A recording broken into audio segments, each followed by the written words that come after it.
اچھا سر، ابھی آپ نے یہ بتایا کہ آپ خبرناک سے اتنے پیسے لے رہے تھے اتنے، لیکن جب آپ سما پہ گئے تو سننے کی بات ہے کہ وہاں پہ شاید آپ پر پروگرام کوئی اس طرح کا سلسلہ تھا، جی سیلری نہیں تھی اس وقت، میں امپلائی نہیں تھا نا. اوکے، میں نے اپنی کمپنی آپ ایز اے فری لانسر. ہاں جی، آپ نے کام کروانا ہے، آپ نے شو بنوانا ہے تو مجھ سے شو خریدے، انہوں نے دے باٹ 2 shows، خبر ہار as well as Kasauti open mic cafe. اور یہ آپ کے اپنے فارم ہاؤس پہ ریکارڈ ہوتے تھے؟ میرے اسٹوڈیو میں تیار کر کے دیتے تھے، تیار کر کے ٹیپ ان کے ہاتھ میں، فائنل کٹ جو ہے نا وہ ان کا کوئی تردد انہیں، حتیٰ کہ جو ان کی سینسرشپ ہوتی ہے نا وہ تک میں نے کبھی وہ پریشانی نہیں انہیں ہونے دی. وہ جو میرا پھڈا ہوا تھا نا وہ تو وہ کلپ تھا جو چلا ہی نہیں، وہ جو میں نے ویسے بھیج دیا. میں کیا ایسی طے ہو جا کام بھی کر لینے سا، لیکن میں نے کہا کہ ہم تو یہ بھی، میں نے کہا اچھا کیا آپ نے رابطہ کر لیا، ورنہ میں تو اس طرح کی چیزیں بھی تیار کر کے بیٹھا ہوا تھا. میں نے پوچھنا ضرور تھا. جو میرے دوست تھے نا 1-2، مثلا ISPR میں 1-2 دوستوں کے ساتھ بڑا، آصف غفور کے وقتوں میں تو بہت زیادہ تعلق تھا نا، میں وزٹ بھی کرتا ہوتا تھا. اور ان دنوں آپ نیوز بھی تھا، یہ بلایا بھی کرتے تھے، بریفنگ بھی دیا کرتے تھے. تو میں نے سوچا تھا کہ اس طرح کی چیزیں میں چلاؤں گا، لیکن میں پوچھ کے وہ ینگ آفیسر سے جو کمپیریٹیولی جونیئر ہیں، میرے پرانے دوست بھی تھے جو اب بھی ہیں وہاں پہ بیٹھے ہوئے، تو وہ میں نے بھیج دیا. اس کو دیکھتے ہی یہ تو سیخ پا ہو گئے کہ واو آفتاب صاحب تھوڑی یہ جرت، انہوں نے آف ایئر تے کرو نا سب تو پہلے. تو that was the beginning of this phase. یہ جو آخری فیز تھا یہ بڑا بھیانک تھا. اس میں تو میں یہ بنا کر دیا کرتا تھا. اس پہ آپ کے کیا حساب تھا، ان کے ساتھ کیا معاملہ تھا، کتنے پیسے آپ کے بنتے تھے یہاں سے؟ بڑے ڈھیر سارے پیسے ہوتے تھے، جیو نیوز سے کہیں زیادہ. بھائی میں تو پھر پروڈیوسر ہے گا سا نا، میں میری مرضی میں بیچا نہ بیچا. اب تو میری حالت یہ ہوگی تھی کہ میں کام کروں نہ کروں. جب پیمرا نے روکا میرا تو میں نے تب بھی یہ کہا تھا یار میں ان کو تنخواہیں دیتا رہوں گا، گھر بٹھا کے تنخواہیں دیتا رہوں گا، نو پرابلم. اللہ نے مجھے دیا، اس لیے کہ میرے شوق سارے موک گئے نا. ایام جہلیت کے بعد اس پاسے گیا ہی نہیں میں. تو جس کے شوق نہ ہو، ایکسٹرا پیسہ ڈیمینشنگ ریٹرنز کے زمرے میں آتا ہے. اس پہ law of diminishing returns apply ہوتا ہے. رفلی کتنے بن جاتے تھے سما سے؟ مطلب it was a huge amount. میرا آخری بل جو ہے 2,40,00,000 تھا. چیک کر لیں، اماؤنٹ بتا رہا ہوں، 2,40,00,000. جا کے کتابیں چیک کریں. اب مجھے نہیں پتا ان کتابوں میں کیا، میرا نہیں خیال کہ وہ بڑے ذمہ دار ادارہ ہے. علیم خان سے پوچھ لیجئے کسی دن، چودھری اکرم سے پوچھ لیجیے. آج کل تو سنا چودھری اکرم صاحب پھر مدار المعام بنے ہوئے وہاں پہ. میری ان سے بات نہیں ہوئی، پتہ نہیں ایسا ہے، لیکن he is a very important person there. یہ میں لیتا تھا. یہ الگ بات ہے کہ ناک بھون چڑھاتے تھے اس پہ کہ یار بہت پیسے لے رہے ہیں آپ ہم سے. تو مارکیٹنگ دیکھیں نا آپ، کسوٹی کی مارکیٹنگ میں کہ آپ کریں، اس کی مارکیٹنگ کیوں نہیں کر رہے آپ. پھر انہوں نے پوری کوشش کی بہت ساروں نے کہ میں جو سوشل میڈیا اور ڈیجیٹل میڈیا کے رائٹس سرنڈر کر دوں. یہ میر شکیل الرحمان کے ساتھ آخری رولا اسی کا تھا. میں اس وقت بھی جیو نیوز میں ہوتا اور مشرف با اسلام بھی ہو چکا ہوتا. ظاہر ہے شکیل صاحب تو پھر بزور شمشیر کام کرواتے ہیں نا کہ نہیں ہم نے کوئی بات ایسی نہیں کرنی جو اسٹیبلشمنٹ کے خلاف ہو، ہم نے کوئی بات ایسی نہیں کرنی جو نواز شریف کو ناگوار گزرتی ہو، جو حمزہ کو، مریم کو ناگوار گزرتی ہو، ہم نے کوئی نہیں کرنی. اور آپ سے یہی بڑی ہم رعایت کر رہے ہیں کہ آپ نے عمران کے خلاف کچھ نہیں کہنا. لیکن اس کا یہ مطلب نہیں کہ آپ اس کی تعریف کریں، اس کی تعریف بھی آپ نے نہیں کرنی. تو یہ سارا کچھ مجھے کرنا پڑنا تھا. اللہ نے اس سے بھی بچا لیا. کیوں؟ سب کچھ طے ہو چکا تھا. ابھی کل کی بات ہے، 1 سال سے کم ہو گیا. اور یہیں دبئی میں ایمریٹ سیلز جہاں ان کا گھر ہے جی، ڈنر کے اوپر سارا سلسلہ ہونے کے بعد کہتے کہ اچھا یہ ڈیجیٹل رائٹس آپ ہمیں دیں گے. میں نے پھر کہہ دیا، میں کہ okay make me an offer آپ کر دیں.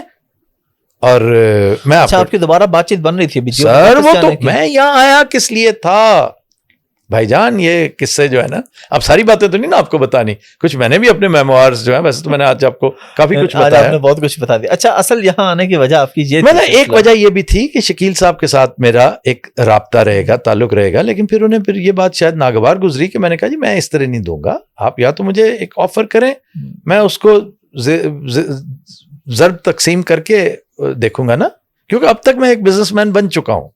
کیونکہ بہت ساروں کے چولہے میری وجہ سے جلتے ہیں. اللہ نے مجھے اس کام کے لیے مختص کیا ہے، تو مجھے یہ دیکھنا ہے. تو کہنے لگے اچھا 50% آپ مجھے دے دیں.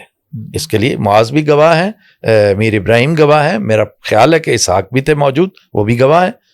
تو میں نے کہا جی 50% اوکے میں دینے کو تیار ہوں, مجھے صرف اور صرف آپ فگر کوٹ کر دیں. He said we will quote you the figure in a day. میرا خیال he was testing the waters.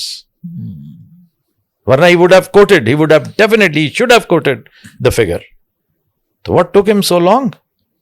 میں تو آج تک منتظر تھا کہ وہ مجھے کوٹ تو کرتے, کیونکہ انہوں نے جب اینالیٹکس دیکھے نا وہ یقین ہی نہیں کرتے تھے. مثلا ایک دفعہ مجھے کہنے لگے کہ کتنے پیسے یوٹیوب سے آ جاتے اس دور میں. آج کل تو ٹھپ ہو گیا نا, ساری دکان بند ہو چکی ہے میڈیا کے حوالے سے اور انفرٹینمنٹ کے حوالے سے, خاص طور پہ بہت نیچے آ گیا. تو مجھے کہنے لگے کہ کتنے پیسے, میں کہ جی 1,00,000 بن جاتا ہے. کہتے نہ کرو یار, میں انہیں مبارک دینے گیا تھا, آپ جیل سے چھوٹ گئے. ان کے گھر گیا تھا مبارک دینے اور افسوس بھی کرنے کے ایک عزیز کے بھائی کا. تو کہنے لگے کہ نہ کرو, اس طرح نہ کرو میرے ساتھ. تو میں کہا شکیل صاحب میں ہر ایک کے ساتھ سچ بولتا ہوں, میں ازراء تفنن نہیں, یہ وہ جھوٹ سچ والا میں نے کھانے نہیں بنائے ہوئے. اچھا مجھے بتائیں. میں نے اسی وقت بیٹھے بیٹھے جو میں نے فوراً کہا اپنے ڈیجیٹل والوں کو کہ مجھے اس مہینے کا جو انسائٹس بھیج دیں, جو انہوں نے بھیجا. اور یوٹیوب جھوٹ نہیں بولتا کیونکہ یوٹیوب پاکستانی نہیں ہے, ٹھیک ہے. تو انہوں نے وہ بھیجا $1,24,000. یہ صرف یوٹیوب تھا اس وقت تک, فیس بک نہیں تھا, میں اس وقت تک مانیٹائز نہیں کروا پایا تھا. تو وہ تو ہمارا بوم پیریڈ تھا سر, ہم کچھ بھی نہ لیتے ادھر سے, وہی بہت کچھ تھا. لیکن پھر دھیرے دھیرے اس پر برے دن آئے اور وہ ملک کے حالات ہی خراب ہوتے چلے گئے. آپ کو کیسے آئیڈیا آیا کہ آپ نے بہت پہلے 2016-17 سے یہ کیا آپ کے ذہن میں آیا کہ آپ کو ڈیجیٹل کی اہمیت کا اندازہ ہو گیا, لوگوں کو اب عقل آ رہی ہے اور اب مین سٹریم سے ہٹ کے لوگ مین سٹریم چینل بھی اب سوشل میڈیا سے پیسہ بنا رہے ہیں؟ آپ مجھے یہ بتائیے کہ جب میں امریکہ گیا پڑھنے تو میرے سارے ہم کلاس میٹس تھے اور روم میٹس تھے. شکیل صاحب was one of the roommates somehow. یہ چونکہ وہ چلے گئے اسلام آباد قائد اعظم یونیورسٹی میں. تو میرے جتنے بھی روم میٹس تھے, میرے دوست تھے, جوٹی دار تھے, وہ سب کے سب کو IBA, BBA, MBA کوئی جھنجٹ میں پڑے ہوئے تھے. تو ان سے پوچھئے کہ میرے بارے میں یہ کیا کہتے تھے کہ he has a crack in his head کہ یہ امریکہ آ کر بھی ہسٹری پڑھ رہا ہے, میڈیا پڑھ رہا ہے. 86-87 کی بات ہے کہ میڈیا پڑھ رہے ہیں. اور میں پھر بڑی چھچور پنے والی باتیں کرتا تھا کہ پتر ایک وقت آنا ہے تو دیکھنا میڈیا ہائی وے تے ٹریفک کنی ہوندی ادوں. تو وہ چیزیں میرے کام آئیں, پھر بہت زیادہ کام آئیں. اور یعنی میں نے وہاں پر جو خصوصی چیزیں پڑھی وہ تھی امیج بلڈنگ ایکچولی سائنٹیفک طریقے سے کی کیسے جاتی ہے. Image building not of a product, وہ تو آپ کر ہی لیتے ہیں کہ آپ نے اس پروڈکٹ کو اس پروڈکٹ سے کمپیئر کرنا ہے. پیپسی ورسز RC کولا, پیپسی ورسز کوک ایک کیس ہے, فلانا ایک کیس ہے, فلانا. وہ آپ نے ایک انڈیویجول کی امیج بلڈنگ کرنی ہے, ایک پولیٹیکل پارٹی کی کرنی ہے, ٹھیک ہے سر. آپ نے ویلیفیکیشن کس طرح کرنی ہے, کسی کی کیریکٹر اسیسینیشن ہے تو اس میں کیا کیا کلیے استعمال ہوتے ہیں. گویبلز کیا کرتا تھا, ہٹلر کا دور کیا تھا, گسٹاپو کس طرح کام کرتی تھی, کسی کو بلیک پینٹ کر کے یہ معاملات کیسے کیے جاتے ہیں.